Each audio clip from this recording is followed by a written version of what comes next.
내려주신 하나님,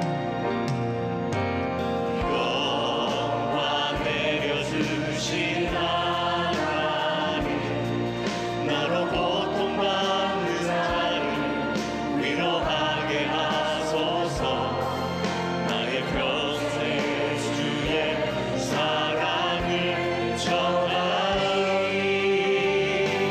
신실하신 주님 찬양. 신실하신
신실하신 주,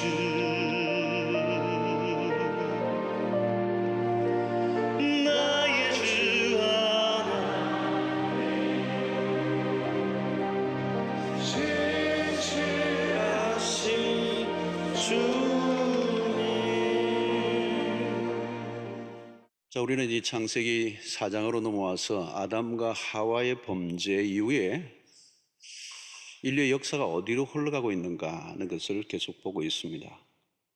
특별히 그 아담과 하와의 자녀인 가인의 그 동생에 대한 살인 사건을 통해서 훨씬 더 그 죄가 가속화되고 또 잔인하고 끔찍한 그런 모습으로 발전되고 있는 것을 보게 됩니다. 성경을 통하여 우리에게 보여주는 인간은 우리가 생각하는 것보다 훨씬 더 악하다는 것입니다. 창세기 1장 2장에 하나님이 만드셨던 그 보시기에 좋았던 그 세상이 망가지는 데는 그렇게 오래 가지 않습니다. 앞으로 이제 창세기 11장까지 우리 계속 보겠습니다마는 인간이 얼마나 많이 망가져 있는지, 얼마나 심각한 죄성을 가진 인간인지를 우리 계속 보면서 놀라게 됩니다. 자, 오늘은 이제 가인의 이 살인 사건의 한 대목인데요. 하나님이 가인의 살인에 대해서 직접 물으십니다. 내 아우 아벨이 어디 있느냐? 하나님이 몰라서 물으신 게 아니죠. 왜 물으셨습니까? 첫 번째는 모든 죄는 하나님과 연관이 있기 때문에 그렇습니다. 내가 내 동생을 죽인 게 하나님과 상관없는 일이 아니라 어떤 죄든 하나님과 상관이 있다는 것. 오늘 우리가 짓는 모든 죄는 하나님과 상관이 있어. 그래서 하나님이 물으시는 거죠. 또 물으신 이유는 정죄와 판단, 심판보다는 죄에 대한 인정과 돌이킴을 원하시기 때문에 질문을 하신 겁니다. 죄를 지은 그 자체보다 죄에 대한 태도가 더 중요합니다. 하나님이 보시는 그거예요. 그 죄 자체가 아니고 그 죄에 대한 태도입니다. 그래서 만약 하나님이 죄에 대해서 징벌을 하는 게 목적이었다면 질문할 게 없습니다. 가인에게 찾아올 이유도 없고 그냥 심판하면 되는 겁니다. 그런데 하나님은 심판하시기보다 복잡한 과정을 거치시죠. 내 아우 아벨이 어디 있느냐? 자, 이것은 아담과 하와에게 질문했던 것과 비슷합니다. 선악과를 따먹었을 때 하나님이 직접 심판하지 아니하시고 아담아 내가 어디 있느냐 그렇게 물으셨습니다. 그 말은 자신의 죄를 인정하고 나오라는 것입니다. 회개할 기회를 주시는 거죠. 내가 죄를 지었습니다. 내가 잘못했습니다. 내가 죽을 죄를 지었습니다. 용서해 주십시오. 그러면 참 간단하게 해결될 문제입니다. 하나님이 원하시는 구원의 길은 복잡하지 않습니다. 아주 심플해요. 죄를 지었다면 내가 잘못했습니다. 용서를 구하면 되는 겁니다. 이게 죄인의 태도죠. 하나님은 계속 기회를 주시는 하나님이신데 우리의 선택에 따라서 구원을 얻을 수도 있고 심판을 받을 수도 있다는 겁니다. 죄인의 태도. 하나님의 문을 다 열어놓으시고 구원의 길을 위해서 손을 내밀고 계시는데 하나님이 그 가인의 태도를 보고 계시는 거죠. 자, 가인의 반응은 어떤 것입니까? 내가 아우를 지키는 자입니까? 그랬어요. 난 알지 못합니다. 이 오리발을 내미는 거죠. 이 오리발의 역사는 오래됐습니다. 여러분, 구원을 위해 내미시는 하나님의 손과 구원을 거절하는 완강한 죄인의 모습이 오버랩되고 있는 거죠. 하나님 앞에서 지은 죄를 부정합니다. 요즘 이런 법정에서도 많이 흔히 우리 주변에서 늘 보는 익숙한 장면입니다. 모른다는 거예요. 나와 상관없다는 겁니다. 난 그런 죄를 짓지 않았다는 거예요. 아주 천연덕스럽게 거짓말을 하는 것입니다. 어떤 사람은 기자회견까지 열어서 나는 결코 그런 일을 한 적이 없다. 다윗에게도 비슷한 장면이 나오죠. 그런 바세바를 범하고 상당한 시간 동안 아무 일도 없었던 것처럼 살았습니다. 그런데 죄는 감춰지지 않습니다. 하나님이 나단 선지자를 보내시죠. 어느 날 세월이 흐른 후에 나단 선지자가 왕궁에 방문을 합니다. 그리고 설교를 시작하죠. 청중은 딱 한 사람입니다. 다윗. 내용은 비유를 들어서 얘기하는데 그 비유를 계속 듣다 보면 어디론가 향하고 있는데 사실은 다윗에게 향한 설교입니다. 그리고 누가 들어도 그 끔찍한 죄를 범했던 당사자로서 그 이야기의 주인공은 자기라고 알아들었어야 마땅한데 다윗은 전혀 모릅니다. 그래서 할 수 없이 나단 선지자가 칼을 내던 거죠. 그래서 막바로 왕의 목에 칼을 갖다 대는 것과 마찬가지죠. 당신이 바로 그 죄인이라고. 사실 위험한 일을 나단 선지자가 한 것입니다. 그런데 놀라운 것은 다윗이 그 순간 무릎을 꿇습니다. 내가 하나님께 죄를 범했습니다. 사실 이때가 다윗에게 있어서 가장 아름다운 장면입니다. 우리는 다윗이 위대한 어떤 왕으로서의 업적을 남겼거나 때로는 골리앗을 쓰러뜨렸던 그 장면이 다윗에게 가장 위대한 것처럼 보일지 모르지만 성경이 보는 관점은 달라요. 다윗이 가장 다윗다운, 인간다운, 하나님 앞에서 가장 아름다운 장면이 하나 있다면 자신의 죄를 인정한 것입니다. 왕이고 모든 권세를 갖고 있음에도 불구하고 그 죄를 지적하는 나단 선지자의 목을 벨 수도 있는 권한이 있음에도 불구하고 자기의 죄를 왕으로서 그 폭로하는 나단 선지자 앞에 솔직하게 인정하는 이 다윗의 모습은 다윗의 가장 아름다운 명장면입니다. 그리고 하나님이 가장 기뻐하신 장면일 거예요. 사실 여러분, 죄를 인정하지 않는 장면은, 죄를 인정하지 않는 태도는 내가 하나님 되어 있는 상태예요. 하나님을 인정하는 것이 사실 내가 그 앞에서 죄인됨을 고백하는 것입니다. 여러분, 우리가 매우 중요한 것은 죄를 죄로 인정하는 거예요. 이게 참 쉬운 게 아니에요, 여러분. 우리는 세상의 문화 안에서 어떤 것을 경험한가 하면 죄를 지었음에도 불구하고 죄를 부정하는, 죄를 인정하면 내가 나쁜 사람이 된다라고 하는 어떤 중압감에 사로잡혀 있습니다. 그래서 사람들은 죄를 인정하는 것을 죽도록 싫어합니다. 여러분, 우리는 일평생 죄를 지으며 삽니다. 지금도 그냥 늘 죄 짓고 삽니다. 죄를 모를 뿐이지. 죄에 대한 인식을 민감한 영성을 가지면 그냥 순간순간이 다 죄입니다. 호흡하는 것처럼 물을 마시듯이 밥을 먹듯이 우리는 죄를 짓고 삽니다. 이건 생각으로, 입으로, 행동으로, 삶으로 그 연령에 따라 우리의 속에 있는 그 정욕들. 예.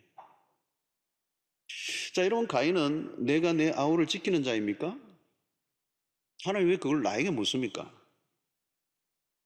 여러분, 인간이 악한 것은 죄를 지은 것 자체가 아닙니다. 죄를 인정하지 않는 태도예요. 내가 죄를 지었습니다. 그러면 참 간단한 문제예요. 동생을 죽인 피가 아직도 마르지 않았는데 그는 하나님 앞에서 감히 부정하고 있어요. 죄인들의 잔인함, 야비함, 무감각함, 죄를 죄로 인정하지 않는 것, 이게 얼마나 무서운 죄인 줄을 모르는 것이죠. 사랑하는 성도 여러분, 오늘 우리가 이제 죄에 대한 우리의 태도를 우리가 좀 생각해 볼 필요가 있어요. 이 가인을 통하여서. 성도 여러분, 이 복음을 우리가 경험한 사람들은 예수 그리스도의 십자가의 복음이 우리에게 준 은혜는 우리의 어떤 죄도 하나님이 용서해 주신다는 겁니다. 그 어떤 죄도 덮을 만한 능력이 이 복음, 하나님의 그리스도의 십자가 안에 있습니다. 그래서 복음을 분명히 이해한 사람들은 죄에 대한 명확한 태도를 보여야 합니다. 죄를 인지하고 그 죄를 인정하는 것, 그리고 내가 죄인됨을 고백하는 게 중요합니다. 그런데 여러분, 우리가 이 살아가면서 가만히 보면요, 이 죄를 인지하는 게 쉬운 게 아니에요. 우리도 모르게 죄에 대해서 무감각해지기 때문에 그렇습니다. 특별히 죄의 기만성이라는 게 있습니다. 내가 나를 속여요. 죄를 분명히 지었는데도 교묘하게 내 내면 속에 그 죄를 합리화한다는 거예요. 우리 앞부분에서도 살펴보았습니다. 창세기 3장에서 살펴보았습니다. 인간이 죄성이에요. 끊임없이 그것을 미화하고 합리화하는 거예요. 때로는 죄를 아주 사소한 실수 정도로 취급하고 넘어가려고 합니다. 죄를 끊임없이 감춥니다. 죄를 죄로 인지하지 못하는 것. 사실 우리의 인생의 문제를 계속 키우는 이유가 뭐냐면, 우리의 인생의 불행과 고통을 계속 키우는 이유는 여기에 있습니다. 죄를 죄로 인지하지 못하는 것. 죄를 죄로 인지하지 못하면 회개할 수가 없죠. 하나님께 용서를 구할 리가 없습니다. 자, 죄를 끊임없이 포장하고 죄를 기만하고 죄를 교모하게 합리화하면서 하나님 앞에 솔직하게 죄인됨을 고백하지 않을 때 그 죄가 우리의 삶을, 우리의 모든 것들을 황폐하게 만들고 파괴해버리고 마는 것입니다. 자, 여러분, 우리가 하나님을 위해서 어떤 위대한 일을 하는 것보다 죄에 대한 민감성을 가지고 죄를 죄로 인정하고 고백하는 일을 게을리하지 않는 것, 이것보다 사실 중요한 것은 없습니다. 왜냐하면 하나님이 우리의 죄를 해결하시기 위해서 그분의 아들인 예수 그리스도를 이 땅에 보내셨기 때문에, 예수 그리스도가 이 땅에 오신, 그래서 십자가에 죽으신 그 유일한 이유는 무엇 때문입니까? 우리의 죄 때문입니다. 여러분, 우리가 십자가를 바라보면서 내가 죄인됨을 깨닫게 하고 그 죄인됨을 고백하는 일에 주저할 이유가 전혀 없어요. 만약 십자가가 없다면 우리는 가능한 죄를 감춰야 합니다. 그러나 이제는 더 이상 감출 이유가 없습니다. 우리의 죄를 고백하면 저는 미쁘시고 의로우사 모든 불의에서 우리를 깨끗하게 하실 줄로 믿습니다. 여러분, 죄를 인정하는 순간 놀라운 일이 일어나요. 그리스도의 십자가 안에서 우리의 죄를 인정하고 용서를 받을 때, 내가 내 죄를 인정하고 감추지 않고 고백하고 주님 앞에 용서를 구할 때 하나님과의 관계가 회복이 되는 거예요. 구원의 길이 거기에서 열리는 겁니다. 우리의 삶의 모든 문제들을 회복시키는 그 키가 여기에 있는 거예요. 가인에게 질문하신 하나님은 가인과의 관계를 다시 회복시키고자 지금 찾아오셔서 구원의 손을 내밀고 계시는 거죠. 사랑하는 성도 여러분, 오늘도 마찬가지입니다. 진짜 은혜는 뭔가 하면요, 교회에 와서 진짜 은혜는 뭐냐면 죄를 깨닫는 겁니다. 죄를 깨닫는 만큼 십자가의 은혜는 크게 와닿아요. 그리고 그 십자가의 은혜를 깊이 깨달을 만큼 하나님과의 관계가 가까워져요. 우리는 하나님과의 관계가 뭐 다른 걸로 되는 줄 아는데 아니에요, 여러분. 뭐 우리가 열심히 찬양한다고 되는 게 아니고요. 우리가 무슨 봉사를 해서 되는 게 아니고 우리의 죄를 깨닫는 거예요. 우리는 반복해서 죄를 짓고 있습니다. 근데 우리는 그냥 그 죄에 대해서 무감각해진 상태로 죄를 죄로 인정하지 않는 거예요. 여러분, 오늘도 우리의 관계 안에, 부부의 관계 안에, 가정 안에, 우리의 모든 삶의 문제에 만약에 내가 내 죄인됨을, 죄를 온전히 인식하고 그것을 인정하고 고백할 수만 있다면 아마 우리의 삶에 놀라운 역사들이 일어날 거예요. 사실 여러분, 상담을 할 때 상담의 가장 핵심 중에 하나가 이 상담을 받고 있는 이 사람이 자기의 문제를 인정하는 거예요. 근데요, 이게 쉽지가 않아요. 절대 내 문제를 보지를 못해요. 그래서 그게 오랜 세월이 지나는 거죠. 또 만나고 또 만나고 또 만나고 또 만나고. 그래서 조금씩 내면을 들여다보면서 마지막에 어느 날 나도 문제가 있죠. 이제 시작이 되는 거예요. 이제 자기의 문제를 약간 보기 시작한 거예요. 여러분, 내가 내 죄를 아는 게 쉽지가 않아요. 가인은 지금 동생을 죽였습니다.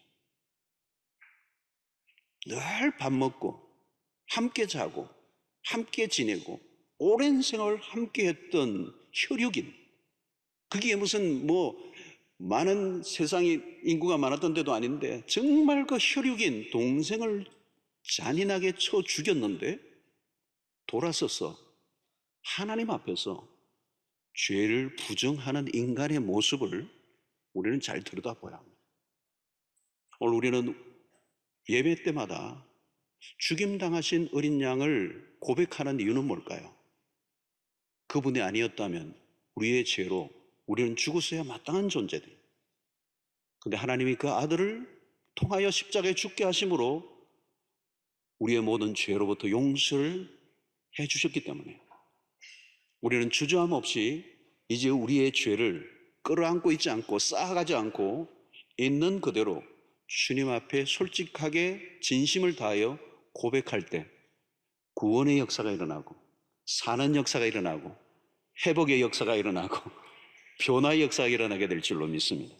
자, 하나님이 가인에게 좀 더 직접적인 질문을 하시죠. 10절에 보니까 이르시되 내가 무엇을 하였느냐?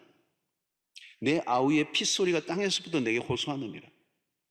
하나님은 가인이 알아듣도록 다시 질문하죠. 너가 무엇을 하였느냐? 하나님 분명히 말씀하십니다. 내 아우의 핏소리가 땅에서부터 내게 호소하느니라. 아우의 핏소리가 땅에서부터 부르짖는다는 겁니다. 여러분, 죽은 자는 땅에 묻혀도 소리가 남습니다.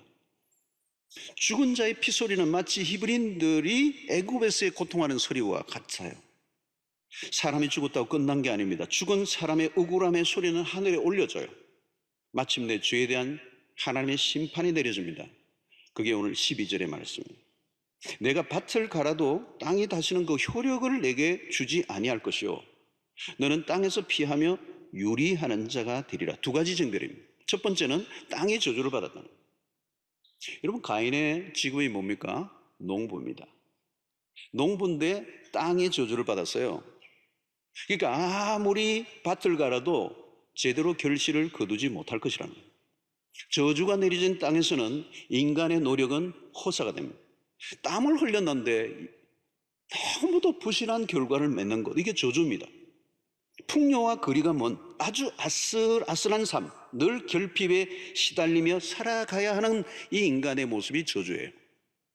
두 번째 저주는 피하여 유리하는 자가 되리라는 거죠.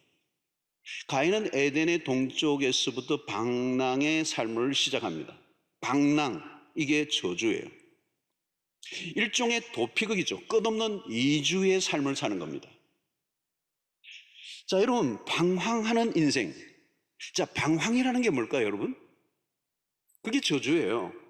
근데 그것은 목적지가 없는 삶입니다. 도달해야 될 주소가 없는 거예요. 오늘날 떠도는 문화는 가인의 후예들의 특징입니다. 가인의 후예들은 떠도는 인생을 사는 거예요. 오늘날 가인의 후예들이 떠돌고 있어요. 여러분, 현대인들은 주소가 없어요. 있긴 있지만 본래의 주소가 아니에요. 그리고 또 언제 주소가 바뀔지 몰라요. 어떤 사람은 주민등록지 주소를 너무 많이 바꿔서 다 기억도 못해요. 어디가 고향인지 물으면 애매하게 답을 합니다. 태어나기는 어디에서 태어났는데 거기서 자라진 않았어. 도시에서 살아가는 사람들은 모두가 이주민들입니다. 곧 고향을 떠난 사람들. 고향으로 돌아가고 싶지만 돌아가지 못해요. 먹고 살아야 되기 때문에. 오늘날 도시에 사는 사람들은 주소를 가지고 있지만 대개는 그 주소는 남바예요. 남바, 아파트 남바. 요즘 아파트 이름은 국적 불명이죠. 이름을 외우기도 힘들어요. 한국인지 미국인지 알 길이 없어요. 복잡하고 까다로운 이름들을 지은 이유는 어떤 사람이 얘기하기를 시어머니들이 찾아오지 못하도록 하기 위하여. 그래서 옛날에는 아주 아파트 이름이 간단해서 현대 아파트, 그거 간단하잖아요. 근데 요즘은 굉장히 어려워진 거예요. 그래서 제가 긴 이름을 한번 찾아왔더니 파주에 있는 아파트 이름이 가장 길어요. 가란마을 10단지 동양 엠파트 월드 에러디앙이에요.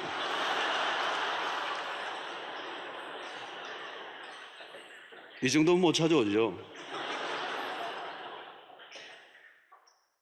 근데 요즘 시어머니들이 똑똑해요. 어느 날 찾아오신 거예요. 알고 보니까 똑똑하고 날카로운 시누이를 데리고 온 거예요. 오늘날 아파트에는 문패를 달지 않죠. 이름이 없어요. 있지만 밝히고 싶지 않습니다. 대개는 숫자만 있습니다. 아파트는 영구적이지 않아요. 재개발되면 또 다른 곳으로 가야 합니다. 더 좋은 아파트가 생기면 새로운 곳으로 떠납니다. 도시에서 이사하는 모습은 흔한 풍경이죠. 살던 집을 비우면 또 다른 사람이 들어옵니다. 마치 여관처럼.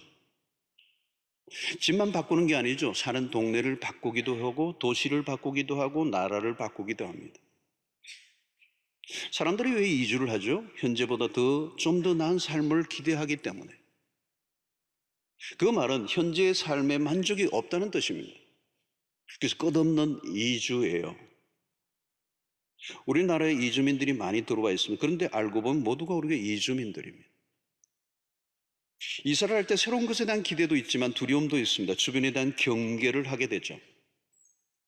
끝없는 이주의 삶은 한마디로 unstable, 불안정한 삶입니다. 죄를 지은 인간은 항상 두렵고 불안하죠. 주변을 경계해야 합니다. 사람을 만나는 게 두려워요. 도우려고 다가오는데도 자기를 잡으려고 오는 줄로 착각합니다. 낯선 환경은 언제나 불안함이 있습니다. 또 돌아다닌다는 것은 이사를 자주 한다는 말하는 것이 아닙니다. 목적이 없는 삶입니다. 정착을 하지 못하고 끝없는 도피, 안식이 없는 삶, 어디에도 소속되지 않는 삶은 외롭고 그리고 영원한 이방인입니다. 항상 주변인이죠. 누구도 그를 받아들여 주지 않습니다. 언제나 외톨이에요. 하나님으로부터 멀어진 인생의 모습입니다. 하나님으로부터 멀어진 인생은 떠돌이가 될 수밖에 없고 외톨이가 될 수밖에 없습니다. 오늘날 가인의 후손들은 편안히 거할 곳이 없습니다. 어디를 가긴 가는데 도달할 곳이 없어요. 죄인의 삶은 고단합니다. 무엇을 하든 어디에서 살든 피곤한 인생인 것이죠. 항상 피해 의식에 사로잡혀 살아갑니다. 평안히 깃들린 삶을 살지 못합니다. 평안은 언제 오는 것입니까? 안정감은 어디에서 누릴 수 있는 것입니까? 그 방황의 끝은 언제 오는 것인가요? 가인은 자신에게 주어진 저주가 너무 크다고 하소연합니다. 13절에 보니까 가인이 여호와께 아뢰되 내 죄벌이 자기가 너무 무거우니이다. 지기가 너무 무거우니이다. 가인이 모습에서 무엇을 발견합니까? 자신이 다른 사람에게 끼친 고통은 생각하지 않고 자신에게 주어진 고통이 크다고 하소연하는 거죠. 이게 바로 죄인의 특성입니다. 자신에 대해서는 매우 관대하고 남에 대해서는 가혹한 사람들. 자신이 지은 죄의 심각성을 전혀 인식하지 못하고 단순히 자기에게 내려진 그 저주에 불만을 품고 있는 모습입니다. 오늘 14절을 보십시오. 주께서 오늘 이 지면에서 나를 쫓아내시온즉 내가 주의 낯을 배웁지 못하리니 내가 땅에서 피하여 유리하는 자가 될지라. 무릇 나를 만나는 자마다 나를 죽이겠나이다. 자, 하나님으로부터 내어 쫓김을 받은 인간은 두렵습니다. 당시 사람이 얼마나 되었겠습니까? 아직 인구가 늘어난 때가 아닙니다. 그럼에도 가인은 사람이 두려웠던 거죠. 죄를 지은 징벌은 스스로 두려움에 떠는 것입니다. 누가 자기를 죽이려고 하는 것 같아 늘 잠을 못 잡니다. 평안이 없어요. 죄를 짓고 나면 스스로 신음하게 됩니다. 그리고 자신의 내면 속에 있는 이 양심의 소리에 괴로운 것이죠. 그래서 어떤 사람은 공소시효가 하루 남았는데 자수하는 사람을 본 적이 있어요. 차라리 처벌을 받는 게 훨씬 더 마음이 편하다라고 얘기할 정도로 그 죄로부터 오는 두려움의 크기가 얼마나 큰가를 말해주고 있는 것입니다. 여러분, 죄를 짓고 도망을 다니는 삶은 결국은 지옥입니다. 이 무엇인가 쫓기는 삶의 이유는 딱 하나예요. 하나님을 등진 삶, 하나님으로부터 쫓겨난 인생의 모습입니다. 그 인생은 자유가 없습니다. 그래서 언제나 무엇인가에 묶여 있는 것이죠. 두려움에 묶여 있고 불안에, 공포에 묶여 있는 것이죠. 그러니까 이것은 감옥 생활하고 똑같습니다. 죄를 지은 사람은 사람들이 많이 있는 곳을 두려워해요. 빛이 너무 밝아 힘들어하는 거예요. 낮에도 잠을 자다가 밤이 되면 슬슬 나오는 거죠. 누가 이름을 부르면 놀랍니다. 경찰차만 지나가도 가슴이 뛰어. 친절하게 누가 다가와도 부담스러워하는 것입니다. 사람들에게 다가가기보다 홀로 살아갑니다. 남이 나를 고립시키는 것이 아니라 내가 나를 고립시키는 삶이에요. 그것이 바로 죄인의 모습입니다. 사랑하는 성도 여러분, 우리는 죄인이 되는 순간부터 툭 어디로 던져지는가 하면 광야라고 하는 곳으로 던져지는 것입니다. 그것은 어떤 것이죠? 아주 힘들고 어려운, 버텨내기 어려운 그런 환경이 바로 미드바르, 광야라고 하는 것입니다. 위험하고 살벌하고 고단한 삶, 늘 두리뭉거리며 살아가야 하는 곳, 아무도 믿지 못하고 자기 자신 외에는 믿을 것이 없다고 생각하며 살아가는 인생은 방황이요, 나그네요, 광야의 삶에서 고통을 겪고 있는 것입니다. 바로 그것이 가인의 이 후예들의 삶의 모습이라는 것을 오늘 성경은 우리에게 가르쳐주고 있습니다. 자, 가인이 자신에 대한 벌이 너무 크다고 불평을 늘어놓을 때 하나님의 반응이 무엇입니까? 오늘 15절에 여호와께서 그에게 이르시되 그렇지 아니하다. 가인을 죽이는 자는 벌을 7배나 받으리라 하시고 가인에게 표를 주사 그를 만나는 모든 사람에게서 죽임을 면하게 하시니라. 참 놀라운 일이죠. 너는 그런 벌을 받아야 한다라고 마땅해야 되는데, 그래 해야 마땅한데 하나님은 가인을 죽이는 자는 벌을 7배나 받으리라. 가인을 보호해 주시는 거죠. 여러분, 이 7은 완전수입니다. 완전한 심판. 가인을 아무도 손대지 못하게 하는 것이죠. 그것으로 끝나지 않습니다. 오늘 여기 보니까 가인에게 표를 주심으로 사람들이 가인을 죽이지 못하도록 하셨다. 자, 이 표가 무엇인지는 잘 알 수는 없어요. 여러 가지 해석을 하는데 정확하게 알 수는 없는데 분명한 것은 하나님께서 가인과의 어떤 언약을 맺으신 것, 하나님이 살인자를 보호해 주신다, 쉽게 이해되지 않는 대목이에요. 가인이 하나님에 대한 태도, 그의 범죄를 보면 자비가 어울리지 않아요. 하나님에게 얼마나 그 가인이 분노하고 죄에 대해서 오리발을 내밀고 회개를 한 모습도 보이지 않은데도 불구하고 하나님은 가인을 보호하시고 가인에게 표를 주셔서 가인을 아무도 손을 대지 못하도록 하셨다. 무엇을 여러분 여기서 보여줍니까? 하나님은 심판을 가능한 억제하시는 분입니다. 심판을 즐기는 분이 아니라는 겁니다. 하나님은 가능한 심판보다 구원을 베풀기를 원하시는 하나님. 하나님은 심판 가운데서도 자비를 베풀어 주시는 하나님. 가인에게 베푸신 것은 가장 기본적인 생명 보장입니다. 인간은 계속 죄를 범하지만 하나님은 은혜를 베푸신다. 만약 여러분 인간이 범죄한 대로 하나님이 그대로 심판으로 갚으셨다면 인류는 여기 남아있지 않습니다. 우리도 마찬가지. 내가 죄를 지은 대로 즉각적으로 하나님이 심판하셨다면 우리는 여기 한 사람도 남아있을 사람이 없어요. 창세기에서 우리가 계속 확인하는 장면은 뭡니까? 아담과 하와의 범죄 이후에도 하나님은 즉각적인 심판을 하지 않아요. 반드시 죽으리라고 하셨지만 금방 죽음이 찾아오지 않았습니다. 하나님은 아담과 하와에게 짐승을 잡아 가죽옷을 입혀주십니다. 이게 은혜입니다. 이게 은혜. 죄를 지음에도 하나님은 계속 살려주시고 구원의 길을 열어주시는 하나님. 우리의 죄보다 하나님의 은혜가 얼마나 큰가를 성경은 우리에게 가르쳐주고 있습니다. 여러분, 하나님의 은혜의 절정이 무엇입니까? 바로 십자가죠. 하나님의 십자가를 통하여 우리에게 확실한 정표를 보여주셨어요.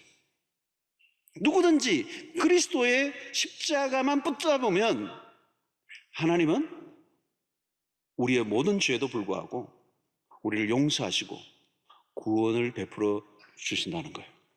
이게 정표예요, 정표.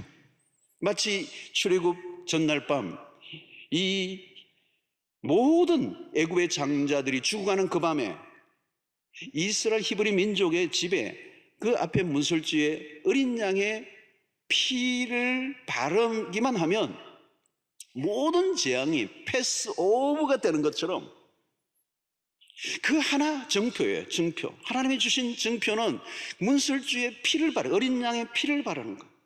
애굽인과 히브리인의 차이는 아무것도 없어요.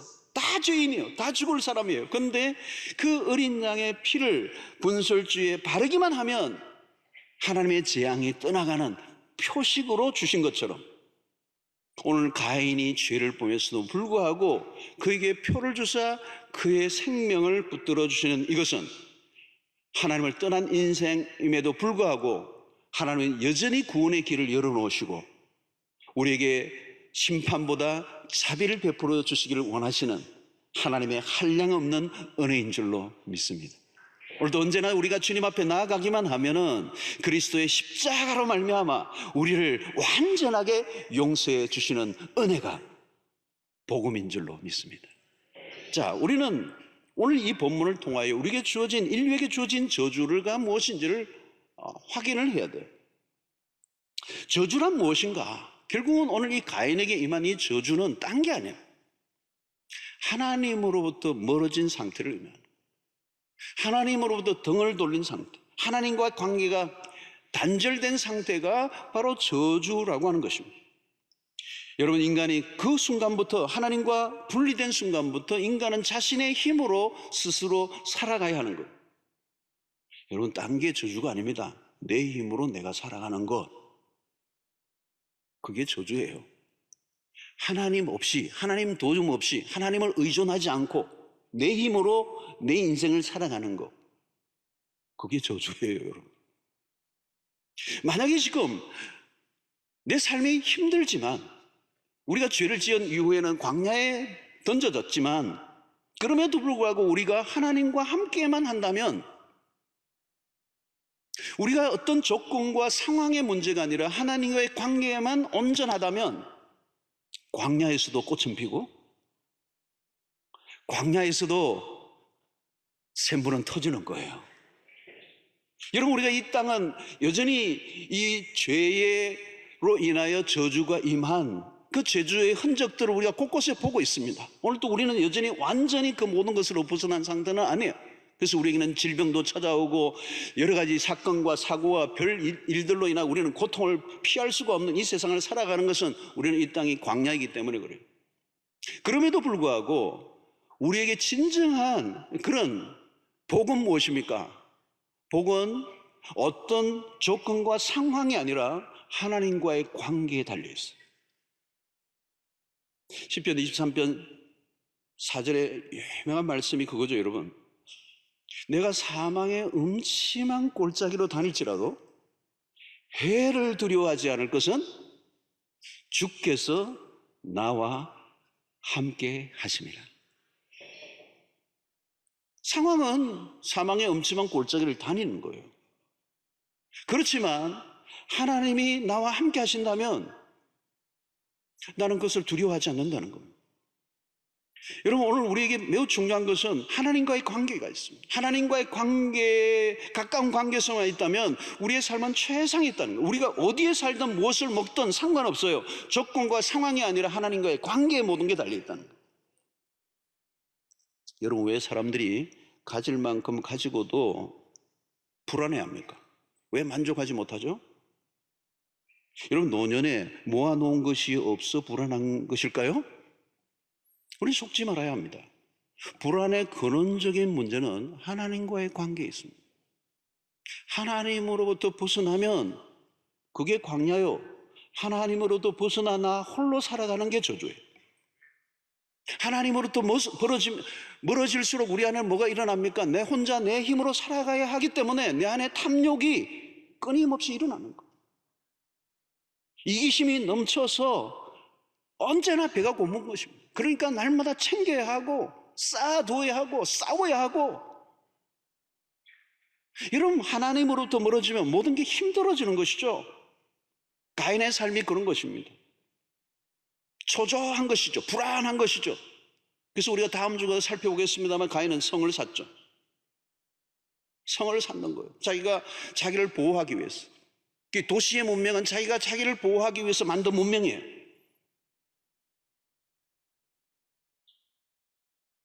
그러나 여러분, 오늘 우리에게 주어지는 그 저주에서 벗어나 우리에게 주어지는 축복은 뭘까요? 하나님의 임재를 느끼며 살아가는 것입니다. 여러분, 지금 어느 순간에 있더라도 하나님이 지금 나와 함께 하신다는 이 사실을 경험하기만 한다면, 지금 가이선 여호와의 얼굴에서 벗어난, 하나님께서 쫓겨난 자, 여호와의 얼굴을 뵐 수 없는 영과 등진 삶을 살고 있는 것입니다. 여러분, 오늘 신자에게 주어진 최고의 은혜는 십자가로 말미암아 이제 믿음으로 하나님의 보좌 앞에 담대히 나가는 은혜를 얻고 우리의 삶의 모든 영역 속에 이제 하나님의 임재를 경험하여 사는 것. 여러분, 오늘 이 예배 속에서도 우리가 누릴 수 있는 최고의 축복 가운데 하나가 뭐냐면, 하나님은 지금 우리와 함께 하신다는 사실을 확신하는 경험을 하는 것.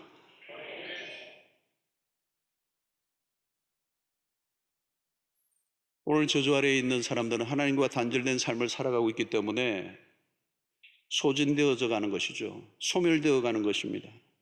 하나님의 생명에서 멀어져 가고 있는 것이죠. 저주 아래 살아가는 인간의 처우는 정해져 있습니다. 그 인류는 그 안에 시험 중에 있습니다. 갈수록 쇠퇴하고 소멸하고 망가지고 비천해져 가는 모습. 오늘 인류가 그 저주 아래서 신음하고 있는 것입니다. 그런데 오늘 우리에게는 그 반대편인 복을 하나님이 누리게 하셨는데, 그 복이란 딴 게 아니에요. 하나님의 임재를 경험하며 오늘도 지금이 우리와 함께 하시는 그 하나님과 연결된 삶, 하나님의 생명 안에 들어간 삶을 살게 하신 것입니다. 더 이상 우리는 소멸이나 고갈이 아니라 하나님의 생명의 충만함이 우리 안에 역사하고 있는 것을 우리가 경험하고 살아가는 것이죠. 여러분, 최고의 복은 딴 게 아닙니다. 무엇을 받는 게 아니라 하나님을 우리 안에 모시고 살아가는 것. 그래서 요한복음 15장에 있는 말씀처럼 그가 내 안에, 내가 그 안에 있으면, 그 표현이 뭘까요, 여러분? 내 안에 그리스도가 사신다는 거예요. 하나님을 떠나서 방황하고 유리방황하는 그 인생이 이제 그리스도로 말미암아 이제 내 안에 하나님이 찾아오고 계시고 내가 그와 함께 동거하는 삶, 동행하는 삶을 사는 은혜를 우리에게 허락해 주신 것입니다. 여러분, 창세기 안에서 하나님은 누구이십니까? 만물을 창조하신 하나님. 우리를 창조하신 그 하나님이 우리를 돌보시는 삶을 산다면 그것보다 놀라운 축복은 없을 것입니다. 하나님 우리의 아버지가 되시고 우리를 책임지신다면 그것보다 더 큰 축복이 어디 있겠습니까? 창세기에서 주시는 메시지의 핵심은 창조의 하나님, 그분은 우리의 삶의 아버지가 되시고 우리를 돌보시고 우리를 책임져 주시고 우리의 모든 것을 공급하시는 완전하신 하나님이라는 거죠. 그런데 죄를 지음으로 말미암아 그 모든 하나님과 단절되어 그 하나님의 생명의 복을 잃어버리고 내 혼자의 힘으로 살아가려고 애를 쓰고 나를 내 힘으로 보호해 가려고 하는 이 불행한 인생을 살게 됩니다.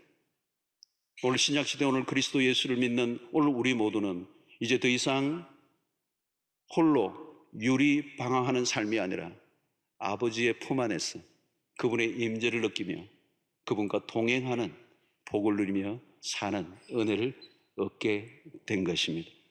내 힘이 아니고 하나님이 주신 능력의 팔에 의존하여 살아가는 은혜가 있게 되기를 축원합니다. 더 이상 불안하고 긴장할 이유가 없습니다. 하나님 우리의 아버지가 되시기 때문에. 답은 하나요. 하나님께로 돌아가는 것입니다. 하나님께 가까이 나가는 것입니다. 하나님의 임재를 날마다 경험하며 살아가는 것입니다. 여러분, 예배가 얼마나 중요한지 모릅니다. 이 예배 1시간 동안에 짧은 시간이지만 하나님의 임재를 깊이 경험한 사람들은 이 예배당 문을 열고 나가는 순간에도 그 임재, 이 예배당 안에서 예배 속에 임재하셨던 그 하나님이 내 삶의 일상 속에서도 동행하실 것을 믿고 나아가는 것입니다. 그럼 두려움이 없어요. 내 안에 그 확신을 갖고 있다면 그 생명의 원천 되시는 하나님이 내 인생을 책임지시고 이끌어 가실 줄로 믿습니다. 여러분, 하나님은 지금도 우리를 기다리고 계세요.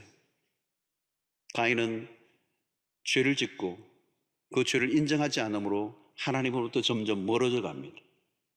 그리고 유리하며 방황하는 인생으로 치닫습니다.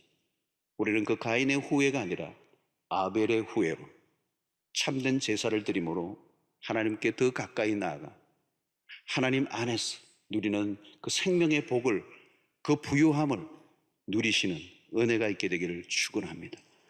더 이상 방황하지 않게 되기를 바랍니다. 하나님의 품 안으로 돌아가시기를 바랍니다. 죄를 지었으면 간단합니다. 내가 죄를 지었습니다. 인정하기만 하면 저는 미뻐서 오시고 우리를 모든 불의에서 깨끗하게 하시고 하나님과 우리의 관계에 더 이상 막힘이 없이 그분의 임재 가운데서 그분의 동행을 경험하고 믿음 안에 승리하는 은혜를 누리시는 여러분들 되시기를 주의 이름으로 축원합니다.